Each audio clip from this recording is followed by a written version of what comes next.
അതൊക്കെ ഈ തോറ്റ് കഴിയുമ്പോൾ എന്നെല്ലാം പറയും. CPM-നോട് ആദ്യം നമുക്ക് നമ്മുടെ ഏറ്റവും വലിയ ബുദ്ധിമുട്ടെന്ന് അറിയും, തോറ്റു എന്ന് CPM-നൊന്ന് ബോധ്യപ്പെടുത്താനാണ് നമുക്ക് വലിയ പാടാണ്.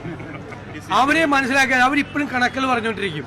കണക്ക് കേട്ട് കഴിഞ്ഞാൽ നമുക്ക് തന്നെ സംശയം തോന്നും. ഞാൻ നിലമ്പൂർ ഉപതെരഞ്ഞെടുപ്പ് കഴിഞ്ഞപ്പോൾ ഞാൻ പിറ്റേ ദിവസം ഒന്ന് പിച്ച് നോക്കി, അത് നമ്മളാണോ ജയിച്ചത് അവരാണോ ജയിച്ചതെന്ന് സംശയം. അങ്ങനത്തെ കണക്ക് പറയും. അത് EMS-ന്റെ കാലം മുതൽ തുടങ്ങിയ ഒരു കണക്കാണ്. അത് അവർ ഇന്നും പറഞ്ഞുകൊണ്ടിരിക്കുന്ന ആളെ. അതിൽ MV ഗോവിന്ദൻ ഭയങ്കര എക്സ്പേർട്ടുമാണ്. താത്വികമായ വിശകലനം ചെയ്ത് തെരഞ്ഞെടുപ്പ് അവർ ജയിച്ചെന്ന് വേണേൽ സമർത്ഥിക്കാം. അതൊന്നും അല്ലല്ലോ. BJP ഞാൻ പറഞ്ഞല്ലോ, BJP എല്ലാ സംസ്ഥാനത്തും എല്ലായിടത്തൊന്നും വളർച്ച ഉണ്ടാക്കിയിട്ടില്ല. CPM-ന്റെ ചെലവിലാണ് BJP വളർന്നിരിക്കുന്നത്.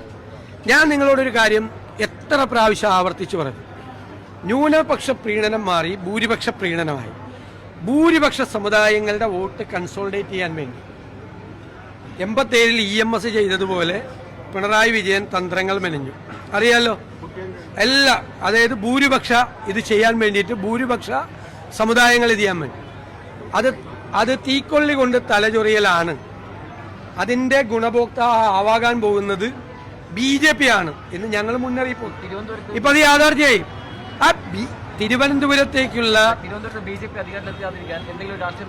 തിരുവനന്തപുരത്ത് അവര് നഗരസഭയിലേക്കുള്ള BJP-യുടെ വഴിയിൽ താമര ഇതളുകൾ വിതറി അവർക്ക് വരാനുള്ള സാഹചര്യം ഉണ്ടാക്കി കൊടുത്തത് CPM ആണ്. CPM-ന്റെ ഈ ഭൂരിപക്ഷ പ്രീണനമാണ്. ഞങ്ങൾ എപ്പോഴും പറയാറുണ്ട്, ഞങ്ങൾക്ക് ഒരു ന്യൂനപക്ഷ പ്രീണനമില്ല, ഒരു ഭൂരിപക്ഷ പ്രീണനമില്ല. ആര് വർഗീയത പറഞ്ഞാലും ഞങ്ങൾ എതിരായിട്ട് പറയും. വെള്ളാപ്പള്ളി നടേശന്റെ പലതരത്തിലുള്ള പരാമർശങ്ങൾ ഉൾപ്പെടെ മുഖ്യമന്ത്രി പിന്തുണച്ചത് വടക്കൻ കേരളത്തിൽ ഉൾപ്പെടെ തിരിച്ചടിയായി. വടക്കൻ കേരളത്തിലും തെക്കൻ കേരളത്തിലും എല്ലാം അത് തിരിച്ചടിയാവും. കാരണം നമ്മൾ എപ്പോഴും ആലോചിക്കേണ്ടത് കേരളത്തിന്റെ ഒരു മനസ്സ് സെക്യുലർ മനസ്സാണ്. ഭൂരിപക്ഷ വർഗീയത ആര് പറഞ്ഞാലും ന്യൂനപക്ഷ വർഗീയത ആര് പറഞ്ഞാലും ഞങ്ങൾ അതിനെ ശക്തിയായി എതിർക്കും.